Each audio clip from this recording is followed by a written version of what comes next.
Indian anti drone system, Pakistan में पसरा मातम। एंटी ड्रोन से भारत की दहाड़, ताइवान खरीदने को बेकरार। ताइवान से आया ऑर्डर, सुरक्षित चाहता है बॉर्डर। ऑपरेशन सिंदूर में पाकिस्तानी ड्रोनों को भारत ने जिस हथियार से गाजर मूली की तरह काटा, वो भारत का D4 एंटी ड्रोन सिस्टम है।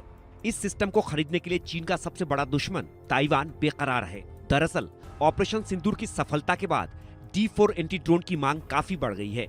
D4 यानी डिटेक्ट, डिटर, डिस्ट्रॉय, डिफेंड, एक इंटीग्रेटेड एंटी ड्रोन सिस्टम है जिसे भारत के DRDO और भारत इलेक्ट्रॉनिक्स लिमिटेड ने मिलकर विकसित किया है। चीन ताइवान की कहानी समझिए।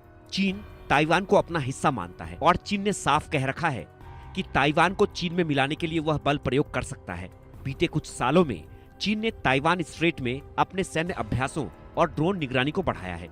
2024 के बाद PLA ने ताइवान की सीमा के पास निगरानी और हमलावर ड्रोन की संख्या दोगुनी कर दी है। इन खतरों को भांपते हुए ताइवान ने आधिकारिक तौर पर भारत से वो हथियार मांगे हैं जिनसे भारत ने ऑपरेशन सिंदूर के दौरान पाकिस्तानी ड्रोन को गाजर मूली की तरह काट दिया था।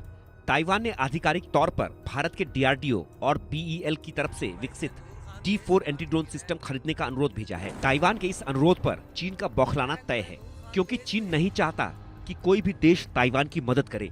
लेकिन चीन जिस तरह से पाकिस्तान के लिए डिफेंस पैकेज जारी कर रहा है, चीन जिस तरह से आधुनिक हथियार सिस्टम पाकिस्तान को सौंप रहा है, उसे देखते हुए एक्सपर्ट्स का कहना है कि भारत को भी ताइवान को ऐसे ही हथियार सौंपने चाहिए।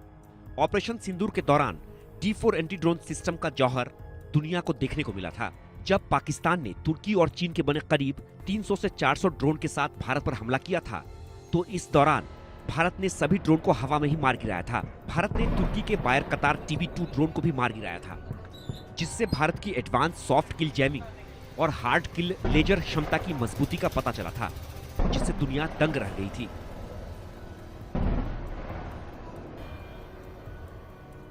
D4 एंटी ड्रोन सिस्टम क्या है?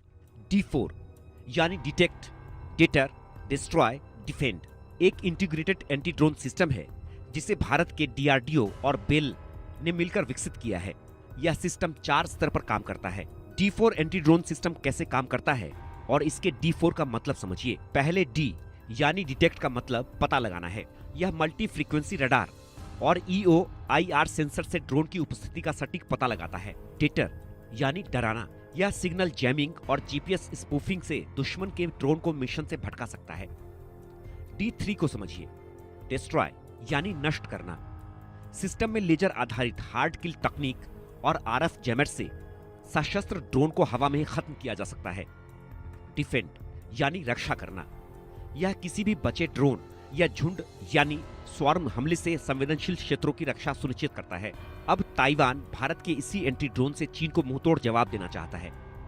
हालांकि भारत और ताइवान के बीच आधिकारिक तौर पर राजनयिक संबंध नहीं है, लेकिन दोनों देश तकनीक, व्यापार और शिक्षा के क्षेत्र में लगातार सहयोग बढ़ा रहे हैं। 2020 के बाद से भारत में ताइवानी चिप कंपनियों की दिलचस्पी बढ़ी है। रक्षा क्षेत्र में यह पहला मौका होगा जब ताइवान भारत से सैन्य तकनीक की मांग कर रहा है, लिहाजा इससे चीन बुरी तरह से बौखला सकता है। भारत अगर ताइवान को D4 एंटी ड्रोन सिस्टम देता है तो यह बीजिंग के लिए एक सीधी रणनीतिक चुनौती होगी। चीन पहले भी भारत द्वारा वियतनाम, फिलीपींस, इंडोनेशिया जैसे देशों को रक्षा सहयोग देने पर आपत्ति जता चुका है। ताइवान को हथियार देना चीन की वन चाइना पॉलिसी के सीधे विरोध में माना जाएगा। ऐसे में चीन निश्चित तौर पर भारत के सामने कड़ा डिप्लोमेटिक विरोध जताएगा। इसके अलावा चीन अरुणाचल प्रदेश या लद्दाख में सीमा पर तनाव बढ़ाने की कोशिश करेगा। लेकिन एक्सपर्ट्स का मानना है कि भारत को अब आक्रामक विदेश नीति की तरफ ध्यान देना चाहिए, क्योंकि चीन तो पाकिस्तान को घातक हथियार देने में 1 सेकंड की भी देरी नहीं लगाता। ऐसे में ताइवान को घातक हथियार देकर भारत चीन को एक कड़ा संदेश दे सकता है। Bureau report, India news.